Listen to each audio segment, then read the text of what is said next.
মনসুর তোমার হাতে কি এটা? ভাই আমার হাতে ব্যাক চেসিস আচ্ছা, এটা R15 B3।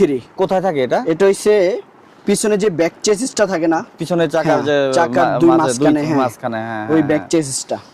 আচ্ছা, এটা হইছে যে কোনো গাড়ি, R15 বলেন, R15 B4 বলেন, FZ বলেন, FZ ভার্সন 1 বলেন, তারপর জিক্সার FI, জিক্সার মনোটন, তারপরে পালসার, ডিসকভার 35, ওল্ড মডেল গাড়ি, যত গাড়ি ব্যাক চেসিস লাগবে ইনশাআল্লাহ আমার কাছে পাবেন। আচ্ছা, অনেকের বাইকের অ্যাক্সিডেন্টলি আসলে নষ্ট হয়ে যায়, তখন শোরুমে কিনতে গেলে বা আদার জায়গায় কিনতে গেলে অনেক সময় দাম বেশি অনেক চায়। দাম, হ্যাঁ, হ্যাঁ। সো এগুলো হইতেছে অরিজিনালটা পাবেন হইতেছে বাইকের জন্য, মানে কি বলবো, পাইকারি দামে, হ্যাঁ, হোলসেল সর্বনিম্ন প্রাইস, সর্বনিম্ন প্রাইসে পাবেন এবং অরিজিনাল পাবেন। আর যারা পাইকারি নিতে যাচ্ছেন দোকানদাররা, তারাও নিতে পারবেন এবং বাংলাদেশের যে কোনো জায়গায় হোম ডেলিভারি দেওয়া পসিবল। হ্যাঁ পসিবল। স্ক্রিনে এই যে একটা নাম্বার আছে বা বাইকের জন্য পেজ মেনশন করা আছে।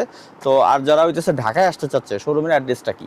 শোরুমের অ্যাড্রেস হচ্ছে মিরপুর 10, ফায়ার সার্ভিসের অপর সাইডে, দেওয়ান প্লাজা 18 নম্বর শপ, বাইকার্স জোন। আচ্ছা, এখানে দেখেন এই যে আরো ইনটেক আরেকটা বাইকের ছিল, আমরা এতগুলো আসলে খুলি নাই, সব আসলে ইনটেক প্যাকেট খুলে দেখানো যাচ্ছে না সব। এতগুলা খোলা আসলে সম্ভব না, এগুলো আবার প্যাকেট করতে হবে তাহলে। তো আমরা একটাই আপনাদের বের করে দেখালাম। যার যে বাইকে লাগবে কোনো টেনশন নাই, শুধু মনসুরের সাথে কন্ট্যাক্ট করবেন, স্ক্রিনে নাম্বার আছে, বা এই শোরুমে চলে আসতে পারেন আপনারা। তো থ্যাংক ইউ সো মাচ, আজকের মতো আল্লাহ হাফেজ, টাটা।